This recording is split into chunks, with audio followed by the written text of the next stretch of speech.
Assalamualaikum warahmatullahi wabarakatuh. Dalam video kali ini, saya akan menjelaskan mengenai makalah yang saya buat. Makalah yang saya buat berjudul Transformasi Bangsa Melalui Pendidikan Berkualitas, Meninjau Urgensi SDG 4 dalam Kerangka Pembangunan Berkelanjutan. Makalah ini saya susun guna memenuhi tugas ujian tengah semester, pembelajaran berkelanjutan berbasis teknologi dan konservasi dengan dosen pengampu Dr. Haryadi MPD.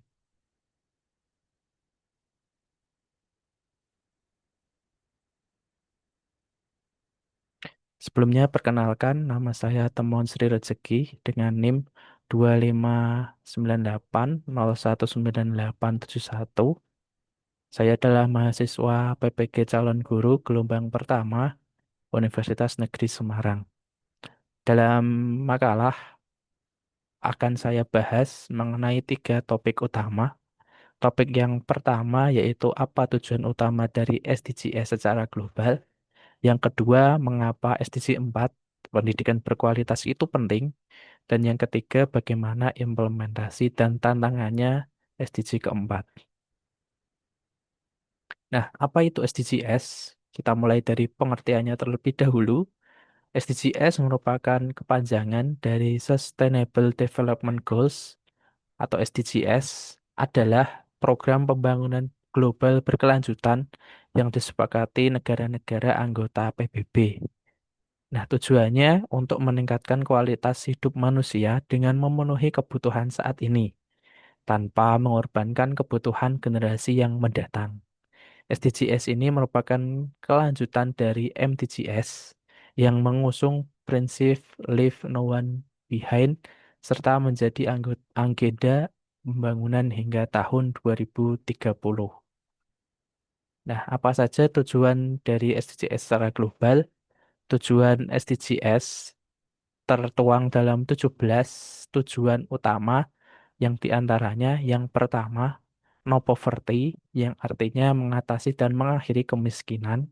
Yang kedua, zero hunger atau menyudahi kelaparan. Dan yang ketiga, good health and well-being yang menjamin hidup yang sehat dan sejahtera untuk seluruh umur. Nah, yang keempat ini yang akan kita bahas nanti yaitu quality education atau pendidikan berkualitas yang adil, merata, dan peluang belajar untuk sepanjang hayat bagi seluruh usia. Kemudian yang selanjutnya adalah gender equality atau ekualitas gender atau kesetaraan jenis kelamin. Yang keenam, clean water and sanitation, memastikan tersedianya air bersih serta sanitasi. Kemudian yang ketujuh, affordable and clean energy, yang artinya akses terjangkau dan modern bagi semua. Dan yang kedelapan, decent work and economic growth, yang memperkenalkan perkembangan ekonomi yang berkelanjutan. Kemudian yang kesembilan, industri, innovation, and infrastruktur, yang artinya inovasi industri serta infrastruktur. Yang ke-10, reduce inequalities, yaitu mengurangi ketimpangan pendapatan dan kekayaan. Yang ke-11, sustainable cities and communities, yang menjadikan perkotaan serta pemukiman yang ditinggali manusia aman dan nyaman. Yang ke-12, responsible consumption and production, yang berarti konsumsi dan produksi berkelanjutan.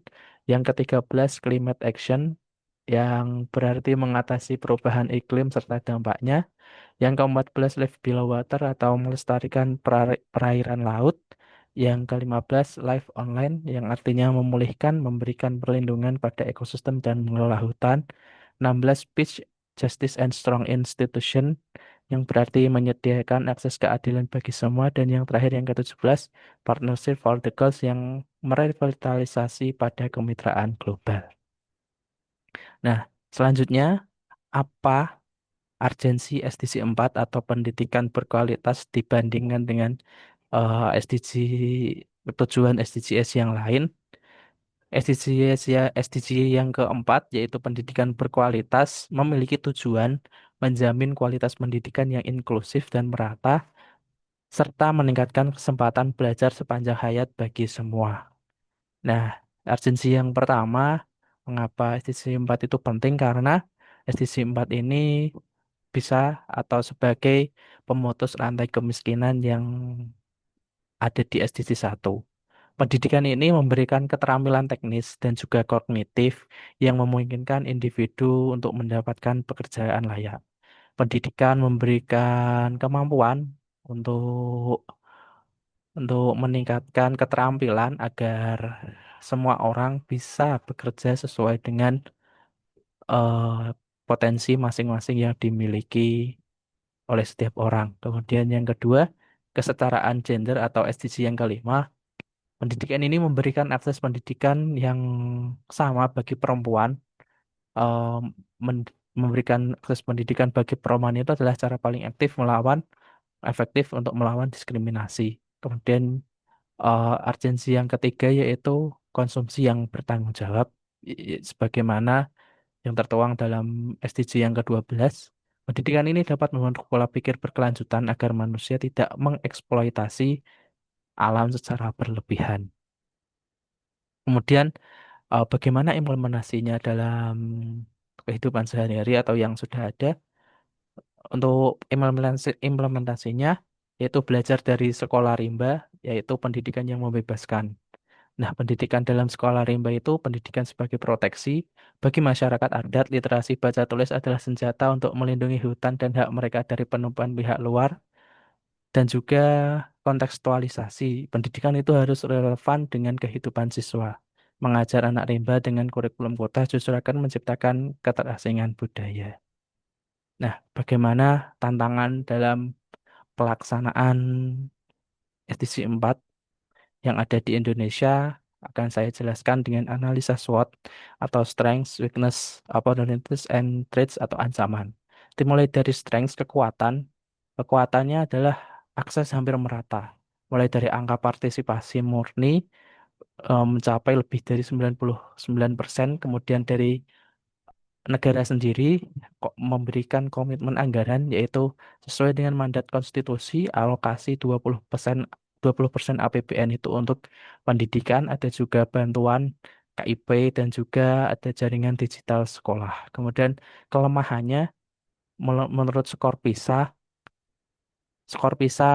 menunjukkan kualitas hasil belajar di Indonesia rendah. Kemudian ada kesenjangan kualitas, di antaranya perbedaan fasilitas dan kompetensi guru antara kota besar dan daerah 3T. Kemudian adanya kurikulum yang kurang relevan antara SMA dan SMK dengan dunia kerja itu belum optimal dengan kebutuhan yang ada di lapangan.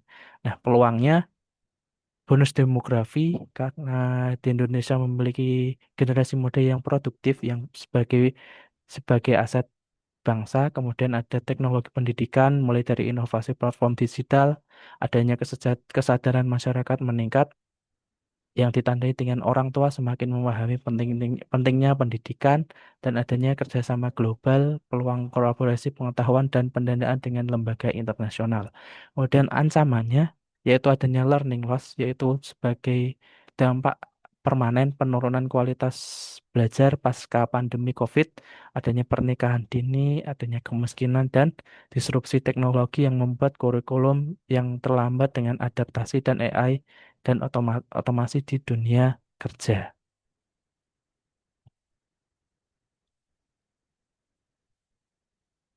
Nah, kesimpulannya, pendidikan atau SDG 4 itu bukan sekadar target teknis, melainkan fondasi moral dan intelektual bagi seluruh anggota agenda SDGs. Tanpa manusia yang terdidik secara kritis dan etis, upaya perlindungan lingkungan dan pengentasan kemiskinan hanya akan menjadi solusi jangka pendek yang tidak berkelanjutan. Terima kasih, kurang lebihnya mohon maaf. Saya akhiri. Wassalamualaikum warahmatullahi wabarakatuh.